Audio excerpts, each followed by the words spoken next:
자, 봅시다. 그럼 이제 리마인드 하는 거 리뷰해 봅시다. 그럼 우리가 3회차 부분에 우리가 배운 것들의 내용을 한 번 더 쫙 보자는 얘기예요. 마무리합시다. 첫 번째 봐봐요. 배운 지 얼마 안 됐는데도 기억이 안 나요. 그렇죠? 돼지 3마리가 합격을 바란다고 하고 앉았고요. 그러면 하나의 돼지가 둘 이상의 용도 지역에 걸친대요. 잘 집중해요. 각 용도 지역 등에 걸치는 부분 중 가장 작은 부분의 규모가 330제곱미터 이하래요. 이럴 때 용적률은 가장 넓은 면적이 속하는 용도 지역에 적용합니까? 아니면 건폐 용적률은 가중 평균한 값을 적용합니까? 가중 평균한 값을 적용한다라고 이해하시면 돼요. 그렇죠? 나는 어떻게 본다면 마지막에 이게 활용 점정이야. 이거 딱 눈에 들어와야 되는 거니까 기억하시고요. 두 번째부터는 뭐예요? 지구 단위 계획과 관련된 부분이죠. 그러면 지구 단위 계획 구역으로 지정하여야 한다예요. 24페이지 왼쪽 밑에 있는데 하여야 한다인데 해제란 말이 보이니까 이 말은 시가와 조정구역 공원에서 해제가 되어지는 부분이 30만 제곱미터 이상이면 뭐라고요? 시가와 조정구역과 공원에서 해제되는 부분이 30만 제곱미터 이상이면 지정하여야 하는 거예요. 아셨죠? 그림책 24페이지 왼쪽 맨 밑에 있어요. 그 다음에 3번은 뭐예요? 지구 단위 계획에 반드시 포함돼야 하는 거. 그림책 24페이지 오른쪽 끝에 있죠. 그렇죠? 이제 위치 기억나죠? 그럼 반드시 밥상에 반드시 들어가야 되는 거 기반시설의 배치와 규모, 건축물의 뭐가 되죠? 용도 제한, 그 다음에 건폐율과 또는 용적률에 대한 부분, 높이의 최고 최저 한도는 반드시 포함돼야 하는 밥과 김치다. 그렇게 이해해 보십니다. 그 다음에 이번 신설된 거 역세권 복합용도 개발형. 시작. 역세권 복합용도 개발형에 대한 부분이 준주거지역에 있을 때 특례가 1월 26일 날 신설된 거. 4월 27일부터 시행되고 있는데 어쨌건 건축물 건축하는 자가 대지의 일부를 공공시설 부지라는 것 등으로 제공을 했대요. 그러면 이런 경우 지구 단위 계획으로 용적률을 140% 범위 내로 완화 적용할 수 있다는 거예요. 그러니까 준주거지역에 대한 부분의 용적률이 500%니까 1.4배를 완화한다면 700%까지는 갈 수가 있다는 얘기예요. 역세권 복합용도 개발형에 대한 부분에 대해서 아까 얘기했었죠. 외워야 할 건 140%. 그렇죠? 요거고요. 5번입니다.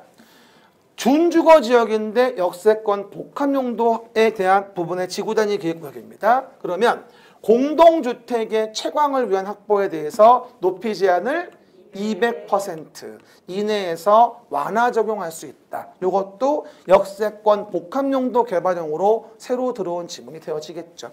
5점. 그다음 또 하나, 계획관리 지역에는 아파트 연립이 허용됩니다.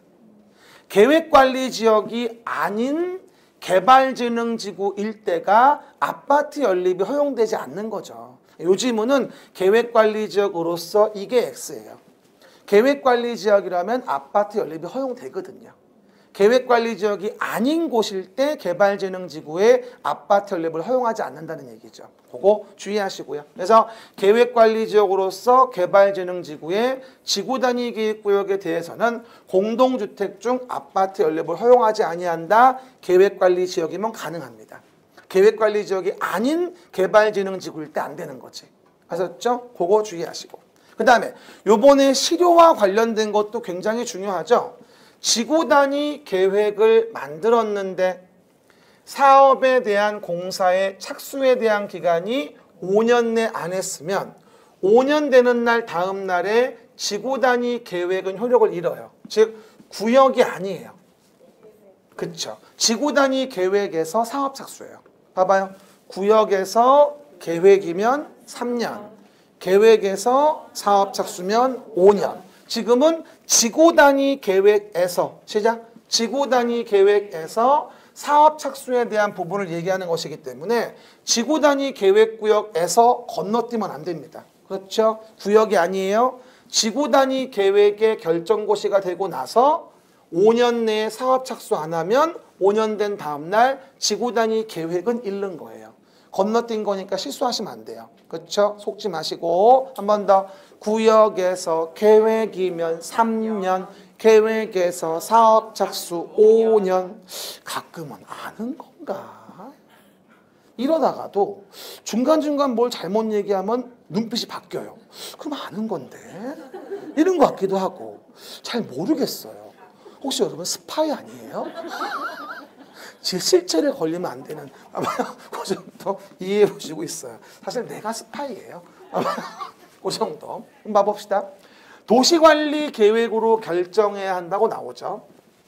장사시설 종합의료시설인 보건위생시설, 빗물저장 이용시설 폐차장인 환경기초시설. 우리 맨날 외울 때 장종 뷔페는 계획 없이, 장종 뷔페는 계획 없이 효율적으로 설치하는 건 무조건 계획을 만들어야 하는 게 아니기 때문에. 시작. 장종 뷔페는 계획 없이. 이제 외울 만도 하다. 그렇죠. 오늘 몇 시간을 본 거야. 그렇죠. 그 얘기들. 그 다음에 9번입니다. 공동구의 비용 문제를 물어봤는데 꼭 비용이 나오면 설치인지 관리인지를 봐야 돼요. 공동구 설치에 관련된 비용이다. 시작. 공동구 설치와 관련된 비용이면 이에 대한 비용은 공동구에 대한 점용 예정자. 시작. 공동구에 대한 점용 예정자. 점용 예정자와 사업 시행자. 점용 예정자와 시행자가 이를 부담한다고 이해하시면 돼요. 그럼 물어볼게요. 관리 비용은 점용하는 자가 함께 부담하는 거잖아. 관리 비용은 점용한 면적에 따라 부담하는 거니까. 관리 비용인지 설치 비용인지 구분해야 돼.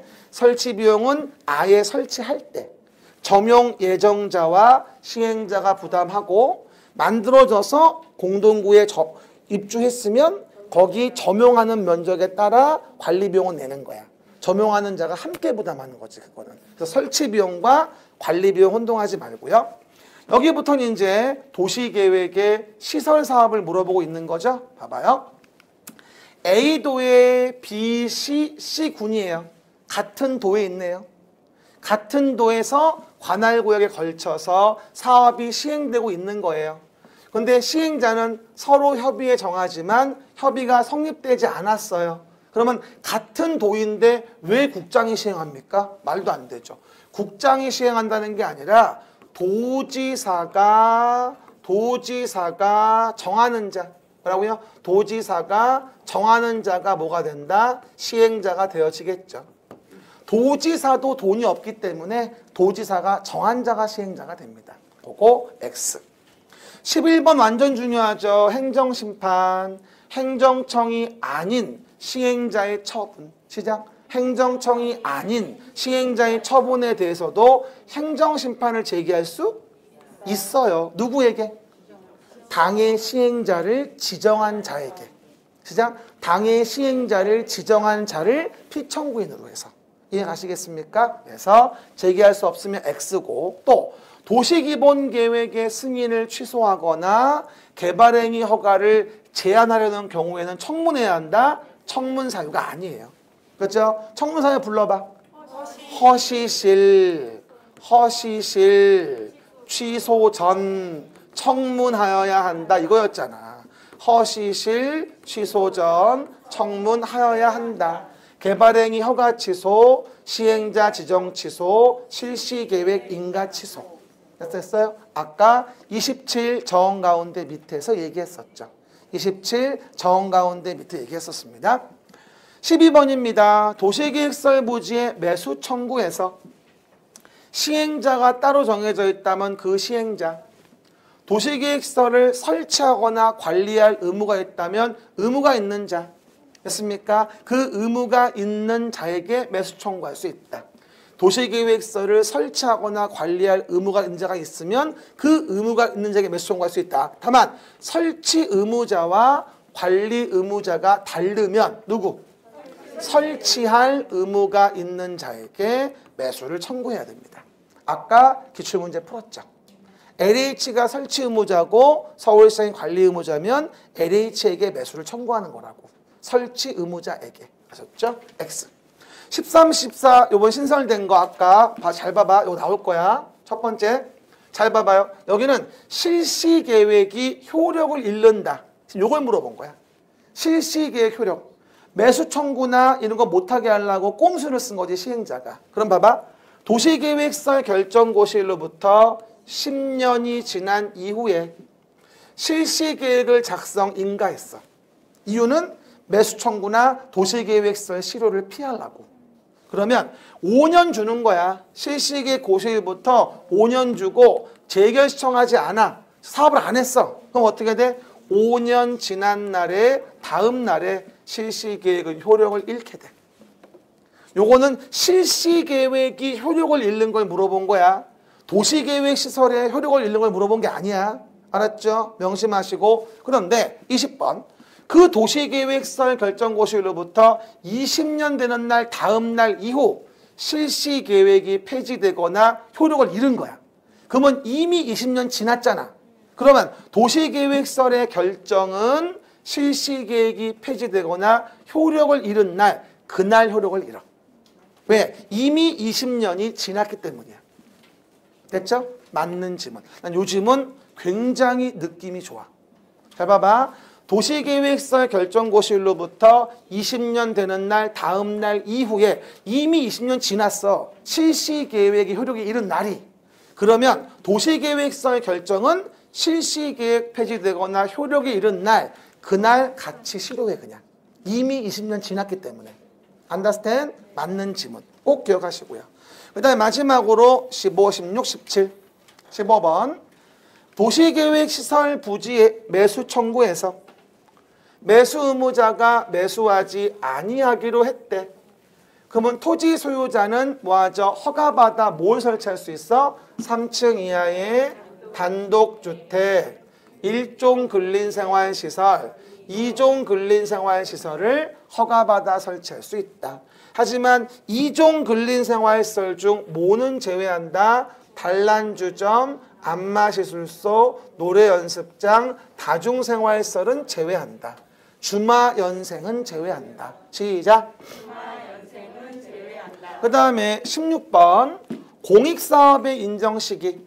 도시계획설 사업의 시행자는 사업에 필요한 토지, 건물, 정착물, 시작. 정착물, 소유권 외의 권리를 강제로 수용한다거나 사용할 수 있다. 그럴 때 공익사업의 인정 시기는 어디 때? 실시계획을 고시한 때. 여기 실시계획 고시 있다면 공익사업 인정을 받았던 걸로 보는 거예요.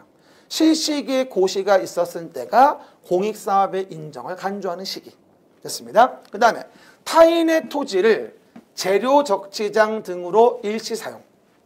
장애물을 변경 제거합니다. 이거 적극적 출입이야, 일반적 출입이야? 적극적 출입이야. 그러면 소유자, 점유자, 관리인에게 동의를 받는 게 먼저야. 이 지문 나오면 자꾸 허가받는다고 얘기를 해. 아니, 소유자가 허가권자야? 말도 안 되지. 동의를 받는 거야. 이건 적극적 출입이니까. 그리고 적극적 출입이니까 3일 전까지만 알려주면 돼. 7일 전이 아니라 3일 전이야. 단순한 출입은 7일 전, 적극적 출입은 3일 전. 순서를 기억해. 그러면 훨씬 더 이해가 쉽겠죠. 그래서 해당 내용 오늘도 정리해봤습니다. 조금 빨라서 힘든 것 같으면 한번 동영상을 다시 좀 보세요. 다시 보는 게 제일 좋아요. 고생하셨어요. 다음 주에 뵐게요.